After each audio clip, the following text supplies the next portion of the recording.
Hello, नमस्कार. Healthy life या YouTube चॅनलवर आपणा सर्वांचं खूप खूप स्वागत. ओम हा वैश्विक ध्वनी. सगळेच जण ओमचं उच्चारण करतात. विशेषतः गर्भावस्थेमध्ये ओमचं उच्चारण करणं जास्त महत्त्वाचं समजलं जातं. मग त्यामागे वैज्ञानिक तथ्य काय आहे हे जाणून घेणं खूप आवश्यक आहे. आजच्या भागामध्ये आपण जाणून घेणार आहोत ओमचं वैज्ञानिक तथ्य काय आहे ते. त्यासाठी हा व्हिडिओ पूर्ण पहा. ओम हा शब्द उच्चारताना तयार होणारी फ्रिक्वेन्सी ही 130 ते 150 हर्ट्झ दरम्यान नोंदवली गेली आहे. ही frequency low frequency vibrational sound या श्रेणीमध्ये येते. वैज्ञानिकदृष्ट्या लो फ्रिक्वेन्सी साऊंड्स शरीरातील मज्जासंस्था आणि श्वसनसंस्था शांत करण्यासाठी सर्वाधिक प्रभावी मानल्या जातात. आता बघूया आपण ब्रेन वेव्ह रिसर्च, ओम आणि मेंदू यांचा काय संबंध आहे ते. MIT, स्टॅनफोर्ड आणि भारतीय एम्स यासारख्या संस्थांच्या संशोधनानुसार ओमचा उच्चार करताना EEG म्हणजेच इलेक्ट्रोइन्सेफॅलोग्राममध्ये थिटा वेव्ज आणि अल्फा वेव्ज वाढल्याचं दिसलं. हे तरंग डीप रिलॅक्झेशन, इमोशनल स्टॅबिलिटी आणि एनहान्स्ड फोकसशी संबंधित आहे.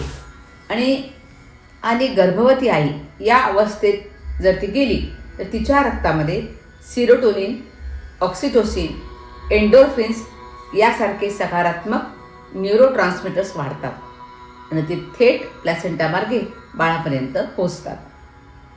आता ब्रीदिंग फिजिओलॉजी काय आहे बघू. श्वसन आणि ओमचा कसा संबंध आहे ते बघूया.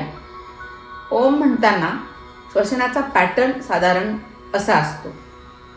या पद्धतीने ओम म्हटल्या जातं. अ 2 सेकंद, उ 3 सेकंद आणि मचं उच्चारण 5 सेकंद केल्या जातं.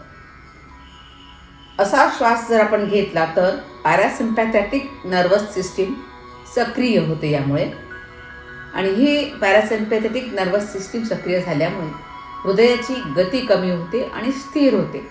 आणि यामुळे काय होतं, ब्लड प्रेशर संतुलित राहतं. कॉर्टिझोल जे स्ट्रेस हार्मोन म्हटलं जातं ते 20 ते 25% कमी होऊ शकतं. आणि गर्भधारणेदरम्यान कॉर्टिसॉल कमी राहणं हा बाळाच्या मेंदूच्या वाढीसाठी अगदी महत्त्वाचा घटक मानला जातो. आता बघूया गर्भातील बाळाचं ऑडिटरी डेव्हलपमेंट, ध्वनी आणि बाळ यांचा कसा संबंध येतो बघा. वैज्ञानिकदृष्ट्या काय म्हटलं आहे, 20 ते 24 आठवड्यापासून गर्भातील बाळाला बाहेरील ध्वनी ऐकू येऊ लागतात.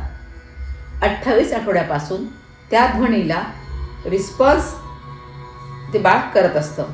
जसं हार्ट रेट शांत होणं, रिदमिक मुवमेंट होणं.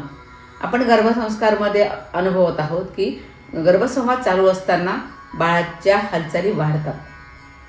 ते यामुळेच ओमच्या स्थिर आणि रिदमिक कंपनामुळे, त्या व्हायब्रेशन्समुळे बाळाची ॲटोनॉमिक नर्वस सिस्टीम ANS अधिक स्थिर होते.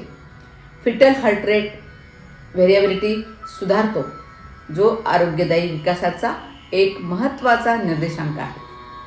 आणि बाळाला काय होतं माहिती आहे, सुरक्षिततेची भावना मिळते, संवेदना मिळते, ज्यामुळे त्याची बेसलाईन इमोशनल टोन सकारात्मक बनते. आणि या ओमच्या उच्चारण अजून एक फायदा होतो, तो म्हणजे वेगस नर्व स्टिम्युलेशन. ओमचा सर्वात महत्त्वाचा वैज्ञानिक भाग. ओमचा जप करताना छाती, घसा आणि मेंदूभोवती निर्माण होणारे जे कंपन आहेत ती कंपनं वेगस नर्व उत्तेजित करतात, स्टिम्युलेट करतात. वेगस नर्व ही शरीरातील सर्वात मोठी शांतता देणारी नर्व आहे. आणि ही वेगस नर्व स्टिम्युलेट झाली की डायजेशन सुधारतं, इन्फ्लॅमेशन मार्कर्स कमी होतात आणि स्ट्रेससुद्धा कमी होतो. स्ट्रेस रिस्पॉन्स बंद होऊन रेस्ट अँड डायजेस्ट मोड सक्रिय होतो. गर्भवती आईची ही संतुलित फिजिओलॉजी थेट बाळाच्या वाढीसाठी पोषक वातावरण तयार करते. आता इपिजेनेटिक इफेक्ट्स काय आहेत या ओम ध्वनीचे ते बघूया.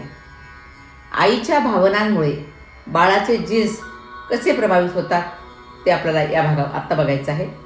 आजच्या इपिजेनेटिक्स विज्ञानात सिद्ध झालं आहे की आईचा कमी ताण, स्थिर मन आणि सकारात्मक मेंदू रसायनं बाळाच्या जीन एक्सप्रेशनला प्रभावित करू शकतात. ओम उच्चारामुळे कॉर्टिसॉल कमी होतो, सिरोटोनिन ऑक्सिटोनिनमध्ये वाढ होते, हृदय आणि श्वसन स्थिर राहतं.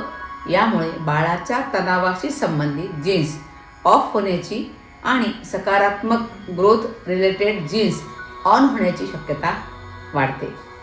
आणखी या ओम ध्वनीचा रेझोनन्स इफेक्ट म्हणजे शरीरातील अवयवांचं नैसर्गिक कंपन या ओम ध्वनीमुळे होत असतं. प्रत्येक अवयवाची एक नैसर्गिक फ्रिक्वेन्सी असते.